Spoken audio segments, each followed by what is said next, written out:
W-T-L. It's time! W-T-L.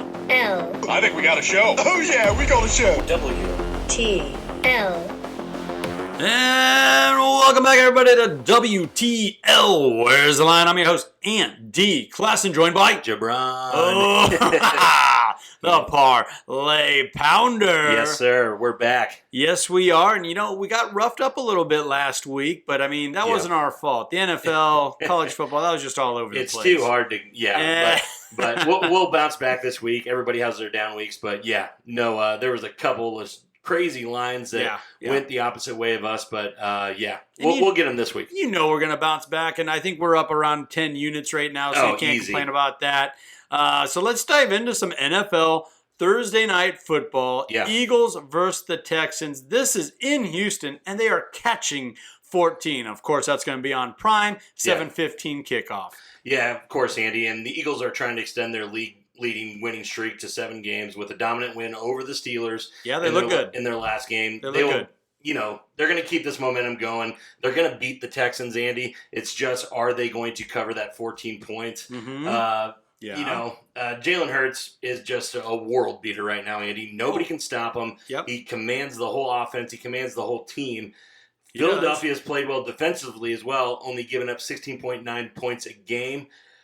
I really am going to side with the points here and go with the Eagles to cover. I know that the in prime time these games tend to be a little closer, but I just think they're gonna kind of make a statement and beat the crap out of the Texans in prime time. JaBron, you ignorant schmuck. Here we go. You are talking. And I'm seeing some books at 15 and a half right now if you shop it around. Yeah. You cannot give that up. I know Houston looked putrid last week. They had like 3 drives that went for negative yards in the first half alone. It was bad. And everything you said about Jalen Hurts, I agree with. He's at one of the front runners right now for league MVP. For sure. How impressive is that? Sure. And Philadelphia, they're 5-2 against the spread. Okay, I get it. But Houston, they're 3-3 and 1 against the spread, and they're catching a massive amount. In a lot of books, over 2 touchdowns. Right. You can't do that in the NFL. Don't overthink it. This is one where you just, like you like to say, pinch your nose, take the home team, catching that many points. And here we're talking over 2 touchdowns. Yeah, agreed. I see where you're coming from, Andy. The only thing that I would add in there, Andy, is that if you can catch this at maybe 13 and a half, if it dips below 14, maybe give it a look. I just believe that this team is 2 touchdowns better than this team. If you can catch it at 13 and a half, maybe give it a look then. Yeah, and obviously when the line opened up at 13 and a half, you saw all that money just pour in on Philadelphia, and maybe rightfully so. You obviously like that hook a little bit better on that side of it. Yeah, for sure. I just can't get I just can't get over 2 touchdowns there. There's also some college football. Yeah. You want to dive into that? Yeah, let's do it. Appalachian State going over to Coastal Carolina. That's going to be on ESPN, 6:30 kickoff, where Coastal Carolina is catching 3. Appalachian State's the favorite. Yeah, Coastal Carolina at home. The over-under here, Andy, is sitting at 64 points. Just so many points. Yeah. And people are betting the over. This is insane. This is crazy. Yeah. Like you said, I really do like App State in this one. It's the more team that I'm familiar with, Andy. Okay. They come out and they're 14-6 straight up in their last 20 road games. Coastal Carolina is 4-10-1 against the spread in their last 15 games. So I just really like the track. The history here is for App State going in on the road and getting this win. Yeah, but what about straight up? Let's not lose sight of that. Appalachian State, the Mountaineers here, they're 5-3, while the Chanticleers of Coastal Carolina, they're 7-1. They are putting together a really nice season. Not so maybe against the spread. This season they're 3-4 against the spread. So I get it. I see where you're coming from there. But once again, this is I get it. It's at Brooks Stadium. So you have Appalachian State traveling here. Yeah. Oh man, if I had to lean, I would lean Coastal Carolina here. I like what you had to say, but what about that over-under? Because right now, you're seeing so much money being poured in on the over, and it's an insane over at 64. Well, no, Andy, I think this is just like that Mac action stuff we were talking about a little bit off air. That these games go over so much more than just regular college football games. So that's why it's set there at 64. And if I had to guess, this game is going to be one of those 40 to 38 kind of games, 44 to 40 games. So I really do think that this is going to hit over. So I will slap 64 easy with the over there. But I just believe App State has played the better opponents, are the better football team. So even if you don't like, risking the 3 points, take the 145 money line and take that to the bank, because I really like App State to win this game.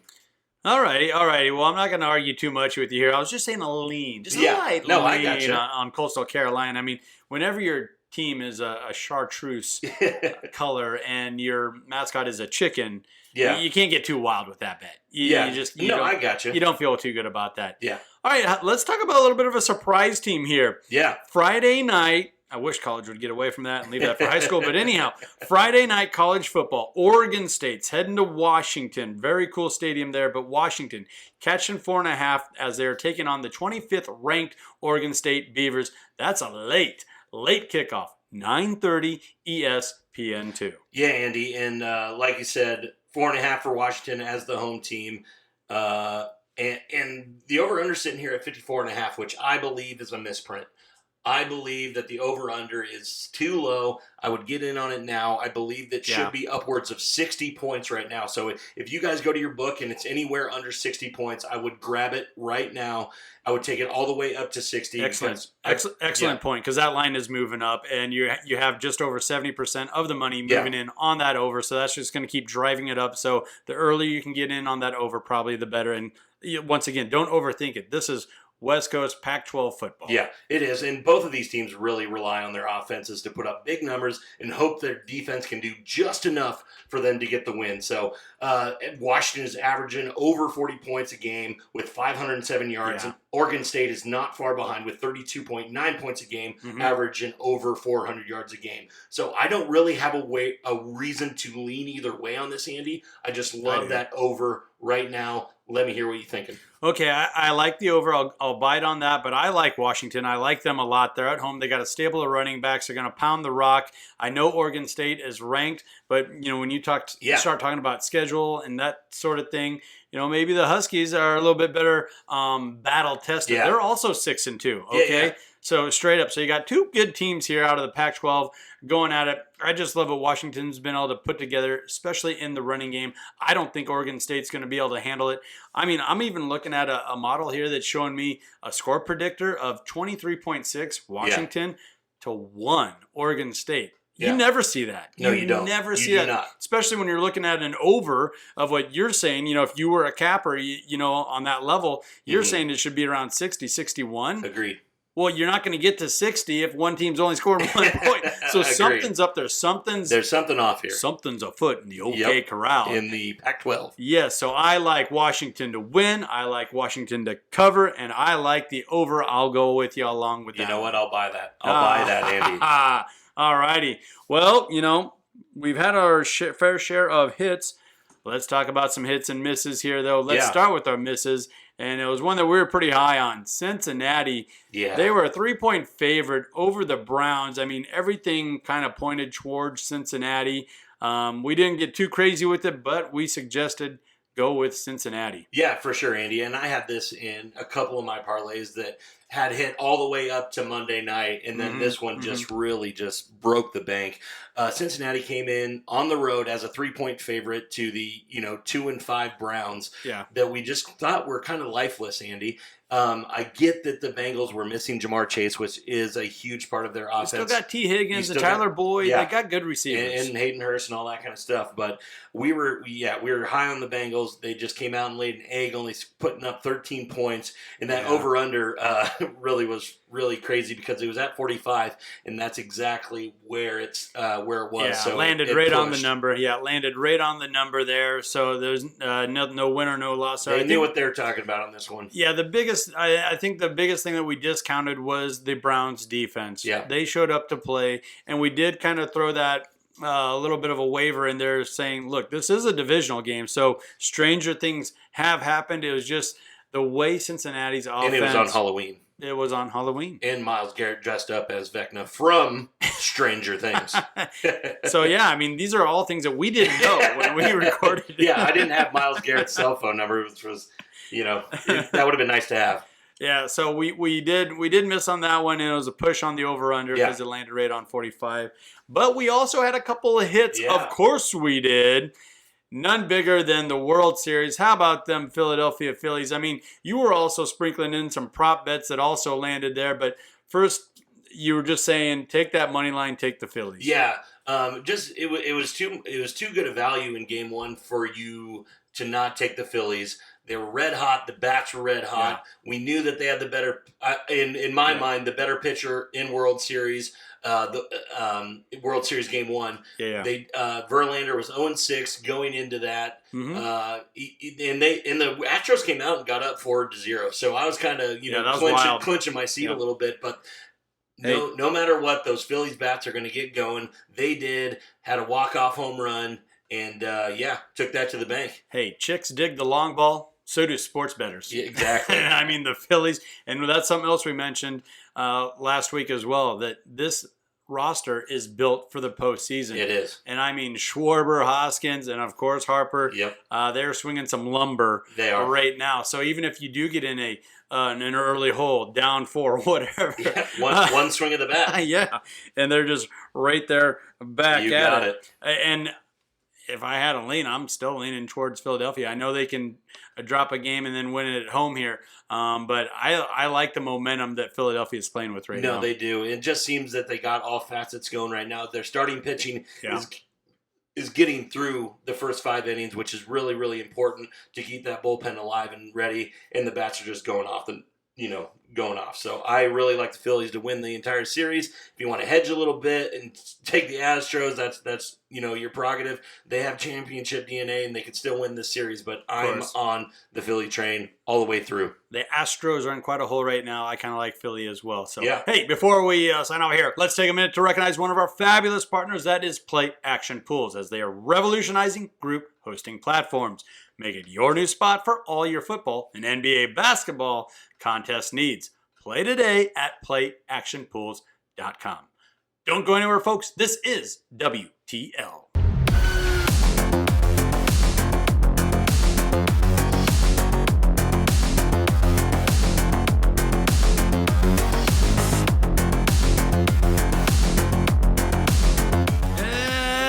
Welcome back, everybody, to WTL. I'm your host, Andy Klassen, joined by JaBron, the Parlay Pounder. We're back. Let's go. Let's do it. And then we talk a little NFL, a little college there, a little Thursday night, Friday night primer. But let's get into the Big 10, Big 12. Let's start with Texas Tech, taking on Texas Christian University, where the Horned Frogs, they're the number 7 team in the nation. That's an 11 o'clock kickoff on Fox. And wouldn't you know it, TCU, they're the 9.5-point favorite. Yeah, Andy. 8-0 on the season, like you said, undefeated. Number 7 in the nation, coming in against another Texas school. Over-under sitting all the way up at 69 right now, Andy. Yeah, it's pretty wild. With this total hanging around 70, I'm still siding with the over, Andy. What? TCU has scored 38 or more points in every single game this season, while playing the second fastest team. Oklahoma State is first in terms of plays per minute. Nearly. Yeah, they got a lot of possessions. They add possessions. 3 plays per minute on the year. The Red Raiders want to play fast as possible as well. I just see this one just kind of going back and forth. The Red Raiders couldn't stay out of their own way last week against Baylor, committing 5 turnovers, losing a blowout 45-17. But TCU's defense is a bit overrated in this market, I believe. Yeah, so it's not the TCU of old. Exactly. They are going to win. TCU is going to win. So I believe the over is the best bet right now, and I believe it's going to keep going up. I believe this will be up over 70 points by the weekend. So I really think it's a good bet. It's a solid bet, and I just think there are going to be big chunk plays all over, and the game soars over the total with both teams pushing 40. So that's where I'm at. Yeah, obviously you really got to like what you see from TCU and some teams from the Big 12 in general. Yeah. I think the Big 12's caught a lot of shade the last 2 or 3 years, compare them to the SEC, compare them to the Big Ten. Right. No, they got some premier teams this year, and a lot of them are wearing purple. Yeah, so, I know 2 of them. Whatever that means. I know 2 are wearing purple. But right now, you got over 80% of the money going in on that, even with the hook at 9.5 on TCU. So that makes me a little leery of going on that, and I just can't get over that. It's 69, 70 points for the over, and like you said, all of the money right now is going in on that over. Yeah, I mean, and the stats show that. I mean, the body of work shows that. Exactly. Like we said, TCU scores 38 points a game or more in every game. So they are taking over half of that over for you. It's just, can Texas Tech hold up their end of the bargain? Like I said, I don't really believe in TCU's offense. Texas Tech can put up some points and want to play fast. So I'm just hoping that they can hold up their end of the bargain. If you really want to get into the, what should I pick in this game, I would just take TCU straight up on the money line to throw in a parlay. But it's at minus 325, so it's not. It's a good piece. Yeah, but it's not. Parlay. It's not a great piece. So that's what I would say on this game. I really do like the over, but if you're going to do anything, take TCU money line. I don't believe in them enough to get that 9.5. I just believe it's too many points. Alrighty, and Texas Tech has gone. They have smacked that over 4 of the last 5 games. No they doubt. are 4-4. I mean, you're saying, can TCU get there? Can they help us out? Well, they have half the time. Yeah. No, I believe that the over will hit on that one. So that is where I'm sitting. All right, let's run on over to the Big Ten, where number 4 Michigan is on the road to take on Rutgers. That's a 6:30 kickoff on BTN, the Big Ten Network. Wow, another stretched out line for the Wolverines. Yeah. Nothing that we're surprised with. But 26. They're a 26-point favorite over Rutgers, over under at 45. Yeah, Andy. We kind of got burnt a little bit on Michigan last week with the 23.5. They got us with that half point. It ended up being a 23-point spread between them and Michigan State. Yep. I mean, Michigan hasn't been dominant against the spread this season. They've just been dominant in every other facet of the game. Right. They're 8-0 on the season, but they're 4-4 against the spread. Yep. In the games that they haven't covered, they've been so close as only off a few points. That just shows you how close Vegas is dialed in on these guys. Really? Yeah. Michigan has been dominant defensively, has only allowed one Big Ten opponent and one opponent all season to score more than 20 points. Yeah. And I don't believe that's going to happen against a team like Rutgers either. So I'm not scared of this line, Andy. Just like we were saying last week, I'm not scared of it. Yep. I don't know if I'm going to bet on it, but if I were, I'm leaning toward Michigan for sure. I like that Michigan lean as well. And that defense, the defense you were talking about, and what Jim Harbaugh has been able to do and build that thing up over the last few years, the under has hit 4 of the last 5 games for Michigan, and it's due to that defense. Yeah. They are not allowing people in the end zone. No, they won't either. And, I mean, we were just talking about a Big 12 line at 70. Yeah. Now we're talking about a 45, and we're thinking the under, and that's where all the smart money is going as well, is smacking that under. Yeah, Michigan games, just like you just said, tend to finish under when it comes to over-under, and based on Rutgers' offensive output and Michigan's stellar defense, I see UM winning this game and covering the spread. I also think that under could hit in the same game, something like a 35-0 win, 35-3 win, something like that. All right, I believe the under will hit, and I believe they cover as well. I'm not going to throw a lot of money on the 26-point spread, but I believe the under is a good bet, one of the better ones of the Big Ten slate. All right, well, let's head back to the Big 12 then for an FS1 6 o'clock kickoff. The Texas Longhorns are rolling into the Little Apple, Manhattan, Kansas, and they're the favorites. Yeah. What's going on here? Kansas State's ranked 13th in the nation. Now Texas, they are receiving votes, but they are unranked right now. What is going on here? Yeah, like you said, Andy, the Kansas State, the home dog, after just a huge, impressive win over Oklahoma State, putting a goose egg on them. Will Howard. Where's the Will Howard train? Yeah, Will Howard. And they're the dog by 2.5 points. I mean, I don't get this at all. Yeah, I am missing something here. I'm missing something here too. Both Texas and Kansas State have covered the spread in the last 5 games this season. The Wildcats are seeking revenge after losing to Texas last season. Right. Kansas State is the better team this season. And they're the home dog. Yeah, they're the home dog. I believe take the 2.5 points, take this all the way down to pick'em game. In my mind, Kansas State winning this game. I don't see what's going on here, Andy. Boom, claws out. And let's say Will Howard doesn't get the start because Adrian Martinez, for all intents and purposes, he was okay. I mean, he was a game time decision last week. This is a great problem to have. 2 great quarterbacks, 2 hot quarterbacks, and also you don't have to rush Adrian Martinez back into playing if he's not ready to go, unlike maybe happened to him in the past. Exactly. For another team. But this is a great spot for Kansas State to be in, and I'm all over the purple and silver here. I like the home dogs. Give me the Cats. I just got one last point on this, Andy, that I can't be missing anything on this. The Texas Longhorns are on the road again with a trip to Kansas State. The Longhorns are coming off a bye week, but lost 41-34 in their last game played to who? Oklahoma State, who Kansas State just whipped up and down the field, 48-0. I don't believe 0. I don't get what's going on here. Yeah. Take the Cats in purple at home. They're going to be up for it. Texas goes home with the tail between their legs. This really has to be one of those ones where, we said it in the last segment, don't overthink it. I mean, you're catching points on a home dog. This is a bettor's dream scenario. I just believe that they're kind of showing Texas the kind of love that Nebraska does.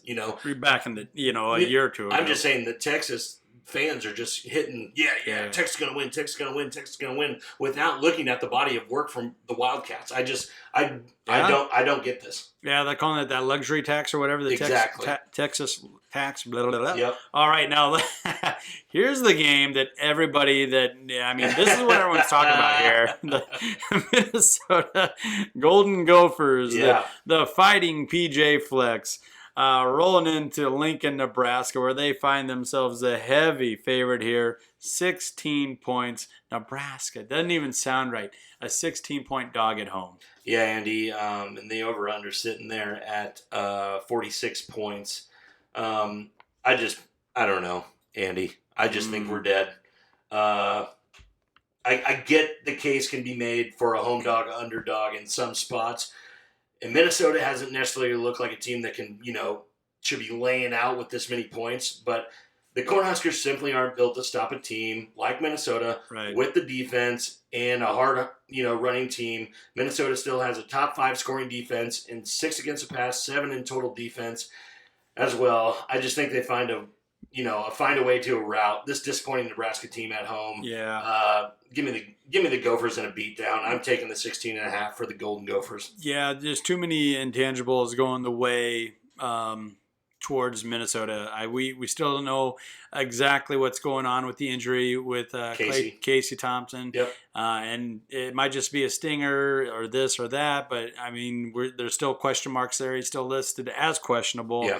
And we know if he's out, boy, that really hurts or limits the offense. And Minnesota, you're right. They're not a powerhouse. They're not this. They're not that. But they do the things well that Nebraska can't defend. Exactly. They got a solid running game, and so they don't even have to get away from that to cover the 16 points. So if I had to have a lean, it would unfortunately probably be towards the Fighting PJ Flex. Yeah.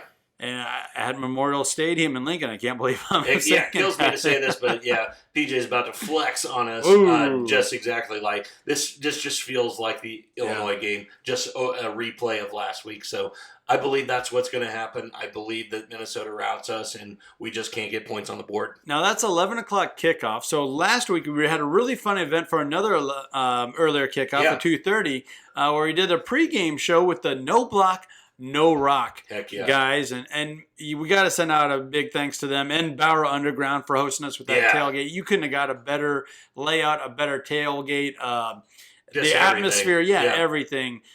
You had Connor with the Nebraska Brewing Company, bringing some beers down. Nothing like cracking a beer, at 9:30 in the morning. No, exactly. And like you said, big shout outs to No Block, No Rock for coming out, Bower Underground for hosting us. It was just the best setup right between Pinnacle Bank Arena and Memorial Stadium. It was just the best. Everybody that came out, thank you very much. And big shout out to Bower Underground for setting us up with that. Yeah, and thank you to all you guys out there that tuned in. I talked to some folks that they were traveling at the time, coming to Lincoln, coming to the game, or whatever they were doing, but there was nothing really on as far as pregame, so they tuned into us, and we had over 1,000 viewers on that ESPN Tri-Cities Facebook Live. So how cool was that? Well, yeah, I just saw a whole bunch of comments on there. Why do you need to watch game day when the WTL and NBA and our guys are on? So no, it was a very fun event, and I can't wait to do it again. That's pretty awesome. I think we're going to have to do that again. So hey, let's take a quick minute to recognize one of our fabulous partners. That is the Nebraska Brewing Company. I've been drinking the Cardinal Pale Ale. That's one of my favorites, and it's one of their, I would say premier beers, if you will. You see it everywhere. So Nebraska Brewing Company is world class in every glass. Don't go in there, folks. This is WTL.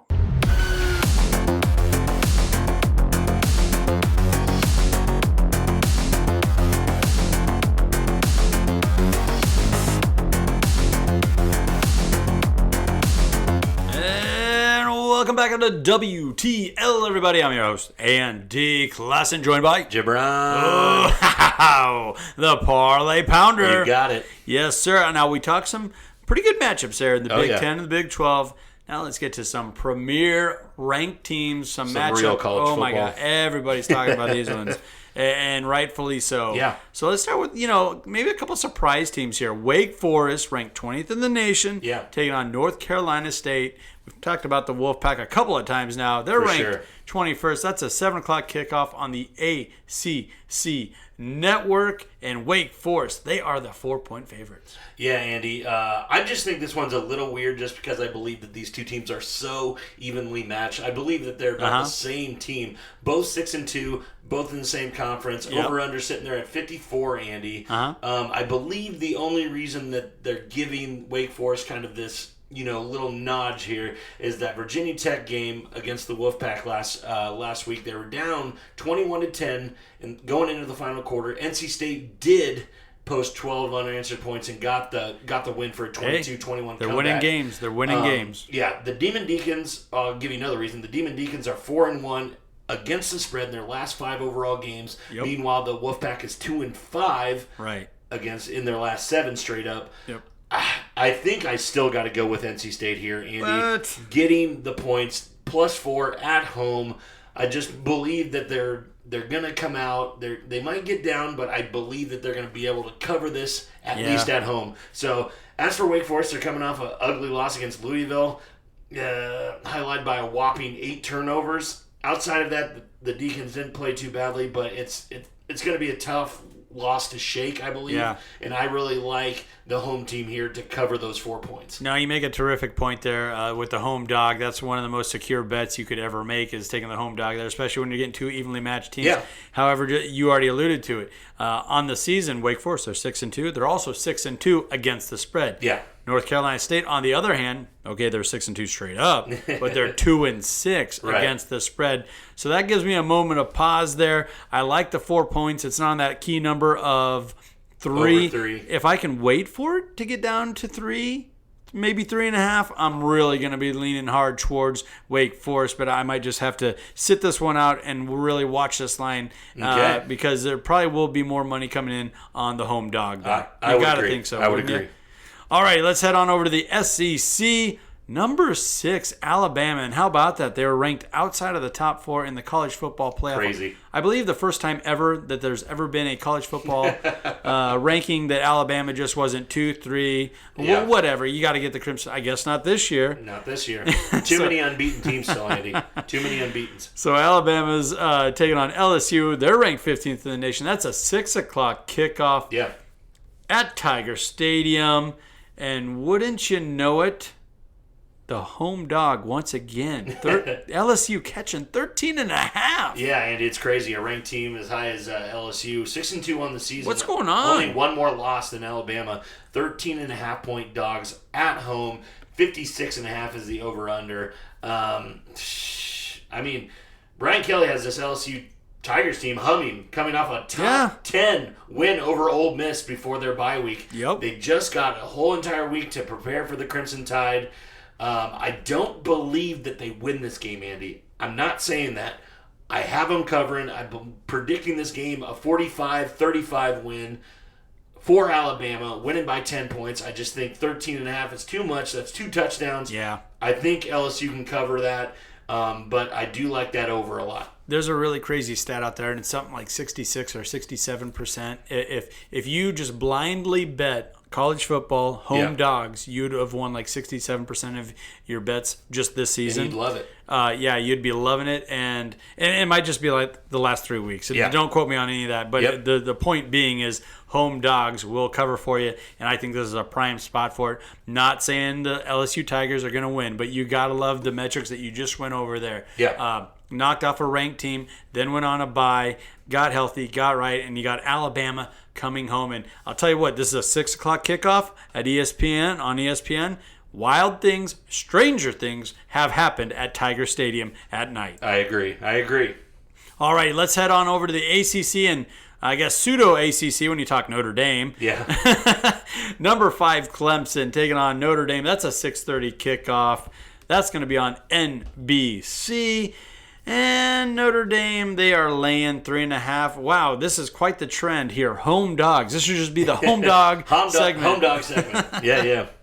No, Andy, like you said, Clemson coming in 8-0, 3.5-point favorite coming into Notre Dame. Over under sitting at 44 points. Notre Dame kind of caught me with my pants down last week. I telling everybody to jump on Syracuse, I believe. Mm-hmm. The Fighting Irish have been playing well since their 1-2 start earlier in the season, but they will be facing a Clemson team that has its eyes set on not just a conference title, but a college football playoff berth. They're here in the chat right now saying they shouldn't be ranked in the top 4. Exactly. And I think they're taking that personally. Yeah. I would be. I'm like, what haven't we done? Yeah. We have knocked off multiple ranked opponents. Exactly. We've gone on the road. We've been the underdog multiple times, and we came through. We're 8-0. Yeah. Like, what is going on? And also, they have the recent success over the last 4, 5, 10 years for sure to warrant that nod. Yeah, they get the nod. I mean, anybody that's saying that Clemson shouldn't be up there, look at the body of work. Just like you said, over the past 10 years, they should, even be in the conversation for ranked 1, but SEC always gets the nod there. Mm-hmm. I just believe with the Tigers having the advantage of a veteran quarterback over Notre Dame. Both these teams run the ball effectively, but the Tigers' defense should be able to slow down the Irish. It should be a fun game with Clemson winning by at least a touchdown. I'm believing Clemson 30, Notre Dame 23. Clemson covers. And keeps the undefeated season alive. Yeah, I like that a lot. I think this Clemson defense is on a whole nother level, and I am so unimpressed with Notre Dame's offense. For sure. Give me the Tigers going on the road and covering that. I wish it was square there at 3. I don't like that hook. Yeah. But I still got to like what I'm seeing from Clemson, especially as of late. I get it. Both these teams, interestingly enough, are 4-4 this season against the spread. But in this spot, the way Clemson is and all the things that you just detailed there, I'm rocking the Tigers. I don't even care if it is at Notre Dame and touchdown Jesus is looking over the field. Nope. Put it away, put it in a box, put it on a shelf. Give me the Tigers. Heck yeah, Andy. I like that. All right, so got a pretty big game here that I think a few folks may have circled or cut out some time to maybe watch, be a part of. Biggest game of the college football season, Andy. This is going to be electric. Number 2, Tennessee. Heading on over to Georgia to take on the number 1 ranked Bulldogs, 2:30 on CBS. Interestingly enough, that's where the coaches and AP polls have them. That is not where the college football playoffs rankings have them. Flipped. They got Tennessee at 1, and I agree with that. I think Tennessee should be number 1. They warrant the number 1 college football playoff ranking. They took out the regular number 1, which is Alabama. They deserve it. I mean, you can't be crying, Georgia. You're at number 3 in the college football playoff rankings. It doesn't matter as long as you're in the college football playoffs. Right. I'm kind of tired of hearing the old Georgia Bulldogs should be number 1 in the college football. No, this is your chance to prove it. You got them coming into your stadium. Let's get it on. And both teams are 8-0. However, there is a stark difference when we're talking against the spread. Yeah. The Volunteers are 7-1 against the spread. And the Georgia Bulldogs, they might be a victim of their own success, especially being the defending national champions. They're 4-4 against the spread. So there's some big time lines that they just don't cover. They don't have to cover. They don't have to. They've had some spreads over 40 points, Andy, and just like, why do you need to cover that? You don't need to cover it. Nope. If you're beating a team by 36, you're beating a team by 36. It doesn't matter. I used to love that when Nebraska would get up on a team, 4 or 5 touchdowns, and we would see our third, 4-string running back in there in the fourth quarter. That was just beautiful. That was wonderful. And that's what Georgia has going on right now. So, don't get fooled by that. However, this is a pretty big line. Over a touchdown. Yeah. -8, the Bulldogs are the favorite. And, I mean, Tennessee, I never would have thought Tennessee would have had this type of season, but if they were to have this type of season, which they're in the middle of it right now, how can they be over a touchdown dog? No, I don't agree with this line at all, Andy. The Tennessee Volunteers have been the best offense in college football. Exactly. They are not super efficient all the time, but that's because they're able to run plays at such a fast pace. Defenses aren't able to get set. Tennessee then takes advantage with big plays down the field. Yeah. I believe that this is going to be a back-and-forth game, Andy. A lot of big plays, a lot of big moments, but I am taking that Tennessee Volunteers +8 going into Georgia. Not necessarily to win, Andy, but I believe that this game will be decided by a field goal at the end or a late touchdown, maybe even in overtime. I mean, you got me going here, JaBron. You got me going here. I'm thinking this might be the lock of the week for me. Tennessee covering that 8. Are you kidding me? They're the number 1 team in the nation. I agree. And I get it. They're going on the road, but like we talked about their high-flying offense there. And how about this little nugget? Yeah. The over. Tennessee has smacked that over 11 of their 14 past games. Yeah. And right now it's getting bet up, and I understand why, because it's at 66. This might be one of those. If these two teams are battling out late in the fourth quarter, you're going to see points upon points upon points. It might even go into overtime. No. That's what type of game I'm thinking this is going to be. Exactly, Andy. And if you can get this at 65 or lower, jump on that, because I believe in 66 will hit. That's not my best bet of the game. Obviously, the best bet is the Volunteers covering. Yeah. But no, I do like the over because, like I said, Volunteers have been the best offense in college football, but the Bulldogs are still averaging 530 yards per game. Just a machine. This is just offense versus offense, SEC. This is the best game of the year. This is going to be just one of those Alabama-Tennessee type games that we just saw a couple weeks ago. Yeah. It's going to be the exact same way, and give me those points for Tennessee. And don't get me wrong, I don't want to throw shade at Georgia. You can't. This is just a primetime matchup. This is going to be a fun one to watch. Yeah. I just think that Tennessee can cover the 8 there, even though they're going on the road. Yeah, Andy. And, that Tennessee pick might just be the start of a JaBron parlay. Ooh, love to hear that. We might just have to keep the folks on the edge of their seat, though. Nah, we can throw it in right now. We'll give them a college football play. Let's do it. This is the JaBron college football parlay for 3 teams. I'm taking Tennessee +8 at a -110. Kansas State getting points as well at +2.5 at a -110. And then ending it with that North Carolina State +4 at a -110. Putting $25 on this to win $150. Gotta love it. Can't beat that value. That is JaBron, the Parlay Pounder, on Nebraska's only sports betting show. This is WTL. Where's the line? Don't go in there, folks. We'll be right back after these messages.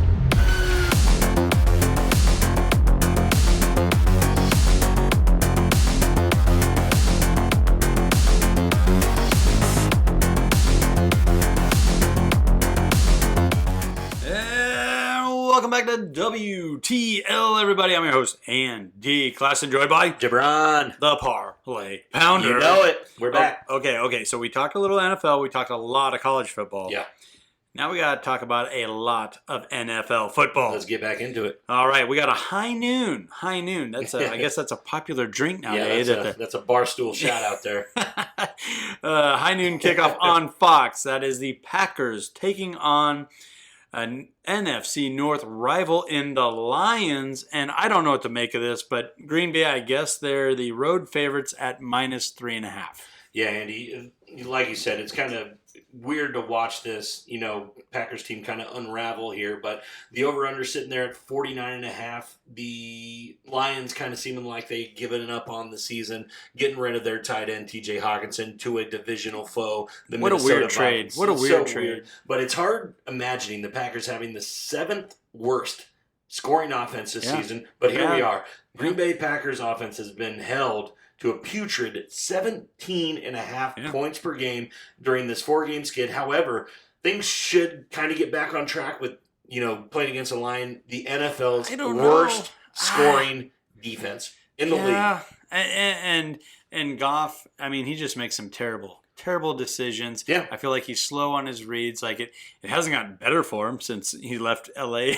Yeah, no, it has. And went to It looked like Detroit. They had a little bit of a a hope or chance, getting into a high offense kind of thing here, but it just hasn't worked out for him with Amon-Ra St. Brown injured every week, DeAndre Swift injured every week, and just got rid of their number 1 tight end, TJ Hawkinson, like we said. But time is running out for the Green Bay Packers, Andy. That is the reason that I am siding with the Packers here. Really? The good news is the Packers are 5-1 in their last 6 games against the Lions, winning 2 of the last 3 trips to Ford Field as well. Until Detroit shows me some better structure, I'm trusting the Packers to get the job done.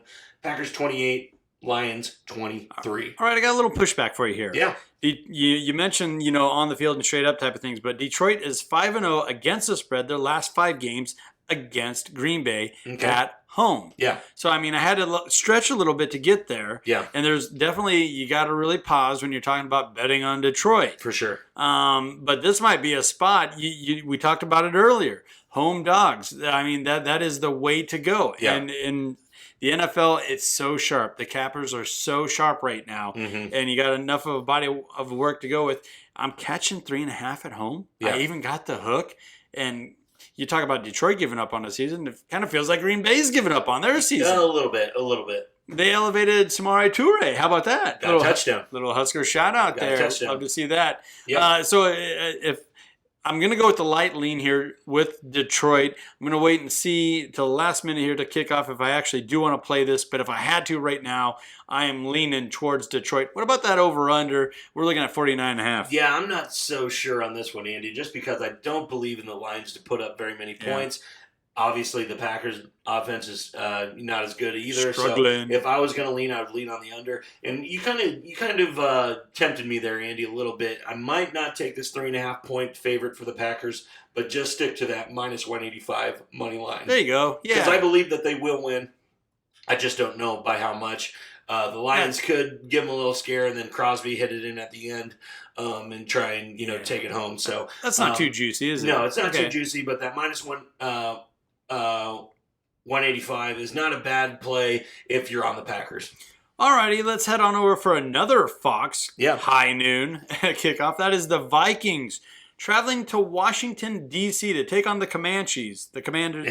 Whatever. The team the team formerly known as the football team. The team formerly known as Dan Snyder's team. He just said he's going to sell it. Well, yeah, and we'll see what all plays out there. But on the field, Washington, another home dog. What is going on here? They're plus 3.5. They're catching 3.5 at home.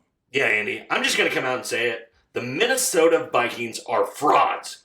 They are frauds. God, not as quite as fraudulent as the 6-1 Giants, but it's pretty close. Their defense allows the fourth most passing yards per game, the second most yards per attempt, and their best win came in Week 1 against a Green Bay Packers team that is 3-5. I refuse to trust Kirk Cousins to have this team be an actually good team. And another one of their big wins is against a Miami Dolphin team without Tua. We know that they need Tua to win games. So I just think these guys are frauds. So it's give me the Commanders plus 3.5 at home. So it's their fault that they've won 6 games this year. Yeah, I'm not saying it's their fault. I'm saying they're frauds. I was just on After Hours last night. Yeah. And big shout out to those guys. Thanks for having me Jimmy on. Allen. Yep. Jimmy Allen getting her done like he always does. And I've just turned into this Kirk Cousins defender. Like, I don't want to be a Kirk Cousins defender. Looks like you are. But I am this week again. I think they can cover this 3.5. On the flip side, Heineke, right? Is that going to be the starting quarterback? Yeah. I mean, I guess he's got good stats. I guess he makes good decisions. Yeah. But he doesn't have what Minnesota has. Offensive firepower. You're talking about the defense struggling. Yep. Like, I get it, but Minnesota can cover that. I don't care if it's on the road or not. I will say, the NFC East, you know, and they've been in the punching bag. You know, they've been the butt end of a lot of jokes. For sure. We got to give up on that. Forget about the NFC least. Let's call them the NFC beast, because their record right now as a conference is 23-8 against others. The next best is 15-16. Yeah, that's just huge. I mean, and a big part of it is, you know, the 8-0 or 7-0 Philadelphia Eagles, but these other teams aren't anything. Credit where credit's due. Yeah, the Giants, like I said, 6-1, got to give it up to them. And I'm not saying that I hate the Vikings. I'm not saying it. I'm just saying I don't believe they're as good as what their record's saying.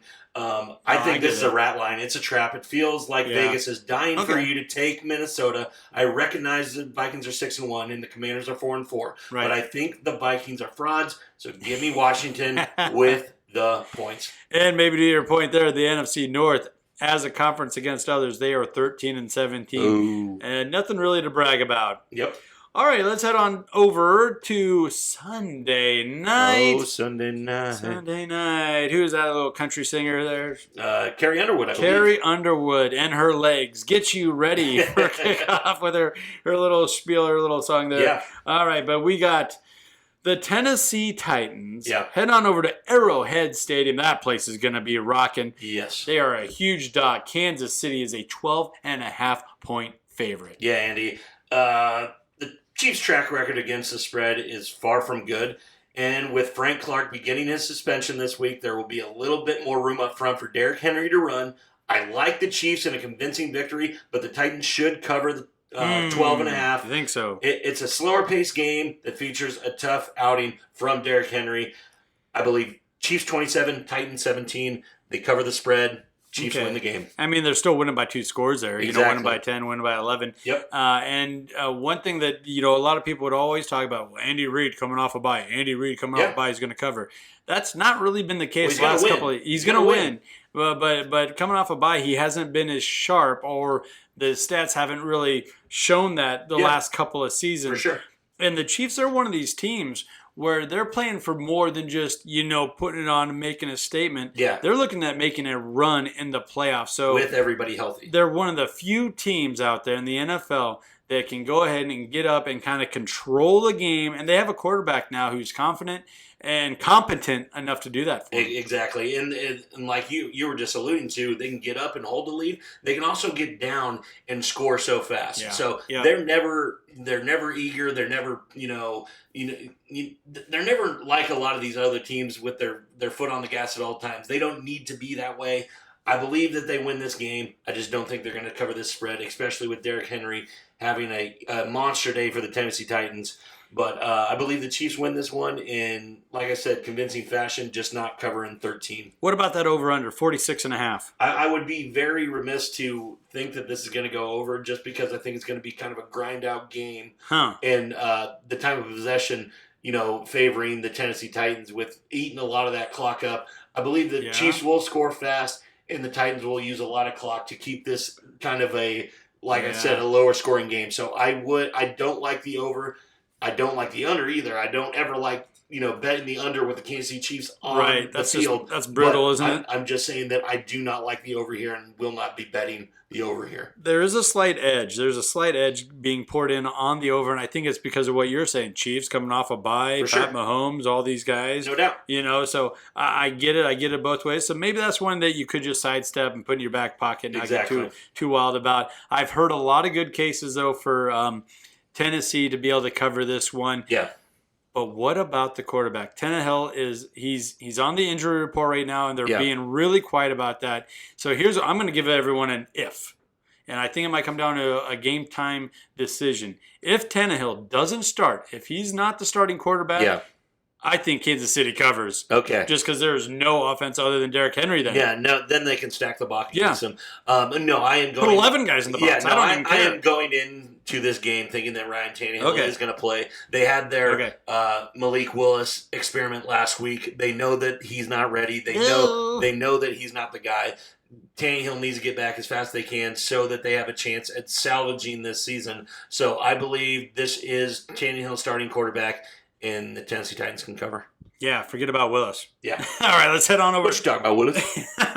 Monday night on ESPN, 7:15 kickoff. This is going to be a fun one. Yeah. Ravens taking on the Saints. Another home dog. It's like I'm a broken record here. Saints catching 2.5. No, the Baltimore Ravens scare the hell out of me, Andy, as they fall apart in the fourth quarter and either blow the game or keep things too close for comfort. Still, the Ravens are a very good team with an explosive offense, and the defense just got better with the addition of Bears' Roquan Smith. Yes. The New Orleans Saints just can't get out of their own way, mainly with the defense, with the 28th scoring defense in the NFL, and it's going to take more than that to get a victory here. It's not an easy play. It's not an easy play in New Orleans, especially in prime time. Give me the Baltimore Ravens to cover here. I just think it's going to happen. Tuck can get me that 3 at the end, right? They can. Justin Tucker can get it for me there. Yep. All right, Mr. Parlay Pounder. Yeah. You got a parlay play for the people. I do. It's an NFL play, 3-teamer. Let's start it out with the Bills and Jets over-under sitting at 47. I'm going over on that. That's a lot of offense in that game with Josh Allen. Coming in with the Miami Dolphins money line at minus 220 over the Chicago Bears. And then I'm ending it with the Cincinnati Bengals. They burned me last week. They won't do it again, mainly because they are playing my Carolina Panthers. That will not win a game all season long. So give me the Bills, Jets over-under, Miami Dolphins money line, Cincinnati money line. Risking 25 to win 75. Gotta like those odds. Yes. Only a 3-teamer. You're not stretching out too far there? Nope. All righty. Well, that will do it for us this week. Folks, be sure to follow us on YouTube, Twitter, and TikTok for those daily and weekly free picks. For JaBron, the Parlay Pounder, I'm Andy Klassen. Thanks, folks, for listening. This has been WTL.